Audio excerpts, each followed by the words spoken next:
Last time, he saved the area from a meltdown, saved a cruise ship from a good guy turned bad, hunted a mole in his organization, and made a talkative and soon to be recurring character.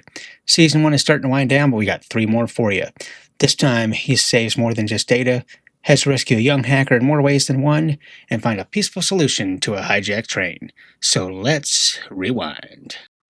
The episode begins with Mac flying a jet over the Pakistan-Afghanistan border. Hey, wait a minute, if he's a pilot, why does he need Jack Dalton in the later seasons? Oh well, he's searching for a satellite that landed in the area, but he's being watched by more than just Pete. Uh-oh. Better eject, Mac. Better eject. Well, I guess that was the plan all along. That's an expensive way to get in country. Note the use of lots of day-for-night shooting technique here.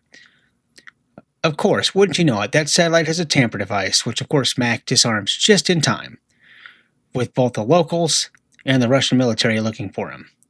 Khalil, the leader of the locals here, is played by Sid Haig, making his second appearance in a MacGyver episode. However, both were short-lived appearances. You'll find out more on that soon. On the Mesa, he does use that satellite descent system to make a glider. Duct tape to the rescue once again. While Mac is in flight, he takes a round to the arm and lands hard. Ahmed, a local boy, sees this crash and runs to Mac's aid. He puts Mac on his horse, leads him to safety. At his house, he gets his mother into helping Mac. This is where Mac finds out that Khalil has been abusing he and his mother, and she is played, by the way, by Precious Kambata, a former Miss India and known for her role as Lieutenant Ilea in Star Trek The Motion Picture. Mac tries to disable Khalil with a compressed bottle, however it is not in the way that he wanted, as Khalil's gun goes off, unfortunately unaliving him. He also finds out the boy had an ulterior motive, and this is what he hoped was happened. While his mom is helping heal Mac, the boy returns with the silver bridle that belonged to Khalil and hides it against his mother's wishes. Mac and her share a moment, while Ahmed warns them that the Soviets are coming.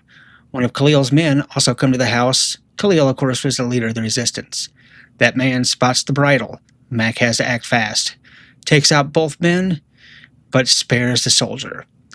You can tell something's going to happen later. They quickly leave in the jeep while the soldiers return to the house. The captain threatens the man that escaped with court-martial if he doesn't return with Mac. It doesn't take long before that jeep is disabled. Mac, of course, spots a very convenient outcropping above. And with some water and some CO2, he finishes the job that nature would have eventually taken care of, and the rock comes crashing down on the jeep below. Now, a boulder that big should have crushed the jeep. Not only does it just bounce off, you note the explosion beneath the jeep just before it impacts. They run off. The soldier that they let go earlier shows up in an armored vehicle and lets them go with a smile. This time. The episode closes with them walking towards the border. This episode is a little dark at times. It does have some good parts, but overall it gets 6.5 rolls of tape. Now, Mac heads back to school to help a hacker in The Ugly Duckling. This episode begins with some unknown men unloading missiles from a truck, while another group of men raid them and take the missiles for themselves. Meanwhile, while Mac is at a bar, he meets an old friend of his, a professor, to help him with a guidance system. Also, he knows one of his students hacked a defense system to help fix the problem. The professor wants assurances that no harm will come to her, so Mac agrees to a meeting. The guidance system was supposed to upgrade a surface-to-air Stinger missile to a fully programmable, any-target, any-time delivery system. Meanwhile, there are men watching them. They grab the professor in the parking lot and accidentally shoot him in the scuffle, ultimately unaliving him. Mac has to go find the student now as she is in trouble. Wait a minute. That barn looks familiar. I've seen it in many shows in the 80s and 90s. Oh, and if Hatcher looks familiar, he had over 130 roles, and he was the foreman of the powder factory in the first RoboCop movie. Lee Dubrow is that actor's name. Mac meets up with the student Kate, and Defense Intelligence wants a word as well. They take her, and they want to know how she got in, so she shows them. Meanwhile, Mac gets Pete to use his influence to back Intelligence off so he can get the info they need. But before Mac can pull the strings, she pulls her own and takes over the building controls, electrical, HVAC, elevators, the works, and facilitates her own escape. Speaking of those electrical controls, however, closing all circuits does not cut the power. A closed circuit has the power it needs. It should have said, open all circuits. Back to Hatcher. His buyer wants a demonstration. Mac tricks her into getting her password and gets the info. They are found, however. Mac turns the volume up to 11 to disable them, but he should have checked the cord length. He gets knocked out, and they leave with Kate.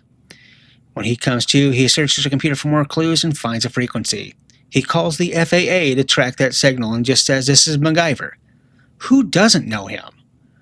Hatcher threatens to inject her with sodium pentothal, truth serum, and they lock her up. She tries to escape again, while Mac disables the sentry. He helps cool the bars, and she tells Mac she helped them repair the guidance system. They try to find their launch location by triangulation, a proven concept that would normally work. The only problem is, with as close as they are to each other, the result would have been just in front of their vehicle. The buyer gives the coordinates.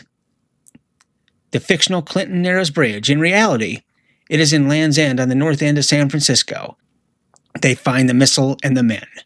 Using a mirror, a headlight reflector, and binocular lens, they focus sunlight on the ejector port of the shotgun. It's Mac, so it works. Boom. Hatcher wants a countdown. Mac on the radio responds, but Hatcher knows his men. He launches a second missile. So they revert their missile back into its original intended use, a heat seeker, and launch it at the other missile. Mission success. Now back at the bar, Kate has finally come out of her shell, while Mac informs her that Hatcher was caught, and she has a job after she graduates. Overall, not a bad episode. It's better than some of the most recent episodes that we reviewed, but not strong. Overall, I give it 7 rolls of tape. Now he goes back to the Eastern world and must fight hijackers in slow death. A train is rolling through the Indian countryside while Mac is chasing it down in a taxi and talks the engineer into letting him board. He agrees, slows down, and Mac jumps on board.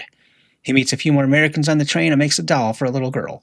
While Mac is meeting everyone on the train, some local tribesmen are placing charges on a bridge. This part is a slow burn. It takes a long time for the train to reach that area. The inside men on the train accidentally shoot the conductor during their takeover attempt. An amputee doctor is on board and tries to help him. The men say they are looking for 2 Westerners on the train. Mac disables them, heads to the roof, and makes his way to the engine to tell the engineer what is going on. The engineer tells him that past the bridge they're out of bandit country, but they're not going to make it. Boom. Mac rigs the electrical panel of the engine before they got overran. They separate all the Westerners until they can find the 2 men responsible for selling them bad medications that unalived 26 villagers, including children, one of whom was Hassan's son. One of those men, Webster, is played by Alan Fudge, whose over 170 roles were mostly guest starring roles, including 1 more MacGyver and 3 in the A-Team. Check out my A-Team episode here for that one. The Doctor and Diana, a rich socialite's daughter, have a moment. Mac makes a whistle of sorts and tries to reason with Hassan. It is now the next day. Did he or anyone shave, or did they just not grow facial hair? One of the passengers tries to escape, but the nervous Kramer rats him out. This puts attention squarely on Kramer. His cabin is searched. Well, look at that. He's got money. However, it's not Hassan's money. Hassan paid in gold. Kramer is dirty. He's just not Hassan's problem. Mac has an idea. He creates a rudimentary polygraph and begins to question the passengers, but refuses to go further until Hassan agrees to a fair trial of the individual. Webster is voluntold to go next. Uh-oh. Game over, Webster. And wouldn't you know it, one of the other employees is in on it. Webster makes his way to the engine, and although Mac warns him not to start it, he doesn't listen. Good night. The doctor helps Hassan, and his gold is returned. Hassan talks him into helping buying medicines and to run a clinic. Diana decides to stay, and her mom is all for it. The rest of the passengers return from the village, and we have another happy ending. A little bit of another slow burn on this one, but overall a good episode. And probably the best of these 3. I give it 7.5 rolls of tape. So stay tuned for our next adventure as we close out Season 1. Oh, and again, here's a reminder, that 18 video I mentioned, it's right here. So next time, Mac has to survive a double cross, rescue a detainee from a mental institution, and stop a master assassin. Will the season close at the bang, or go out with a whimper? Hit that subscribe button so you don't miss it, and remember, be kind and rewind.